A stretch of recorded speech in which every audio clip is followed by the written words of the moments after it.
I'll go along in order. Keiko, I'll come to you next. Keiko Honda, whom I'm sure many of you know, is the Executive Vice President and CEO of the Multilateral Investment Guarantee Agency, MIGA, and a great champion of projects in sub-Saharan Africa, which is what we're talking about today, Keiko. MIGA has been in the forefront of risk mitigation instruments to facilitate private sector investments and investments by funds in projects in Africa. Keiko, can you give us some examples and show how you feel that MIGA is in a position to facilitate new classes of long-term investors to take early stage risk? We heard in the previous panel, and we thoroughly endorse it, it's that early stage risk that is so difficult for your traditional investor to manage. And how is MIGA able to mitigate those risks? Thank you, Helen.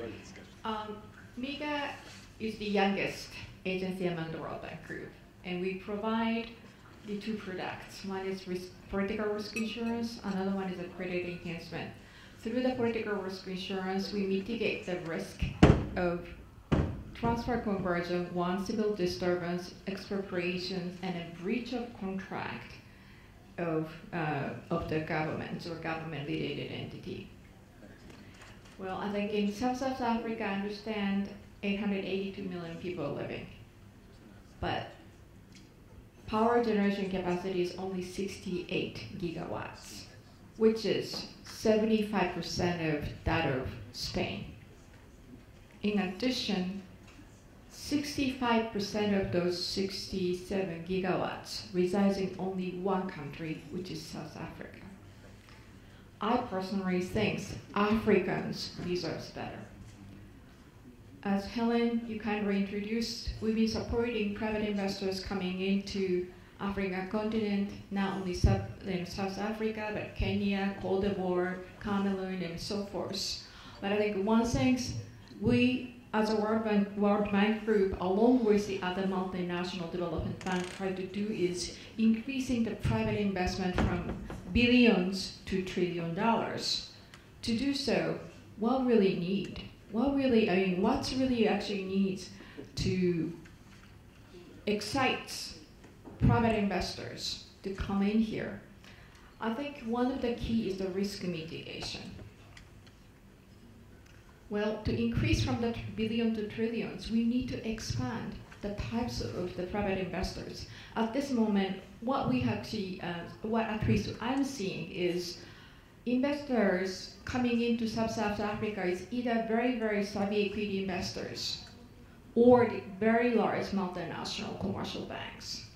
What we can do to expand or bring the other types of like medium, even like a small size of the commercial banks or a pension fund and the insurance company, I think they are looking for slightly lower return, but medium or maybe lower risk. MIGA's risk insurance definitely gives a lot more comfort to the private investors. With this, I think in Africa, we are successfully bringing in more private equity firms, which led to new type of investors in energy sector in Africa. Let me give a couple of examples. We brought Actis, which is a private equity fund, bringing in $290 million to Cameroon for multiple power projects. Also, Actis's affiliated fund, Global Egg, went to Uganda and Cote d'Ivoire. In addition, this is actually not the power sector, but Silverland went in. This is another private equity firm, went in, agri-sector of Africa, and came here with me today. I think she's sitting in the back. She's actually the engine bringing those funds.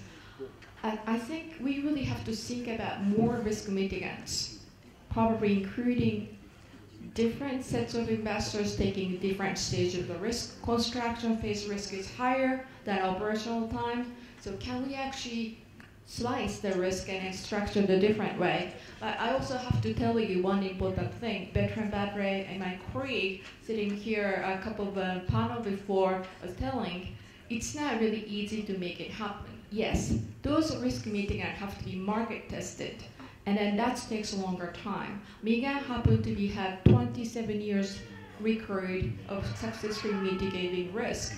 I think we are public goods. I really appreciate for you to think about it, how you leverage us. And we like to be innovative, we like to change ourselves to make things better in Africa. Thank you.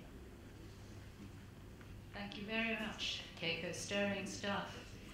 Doing business in Africa. You can't afford to be without Africa Investor.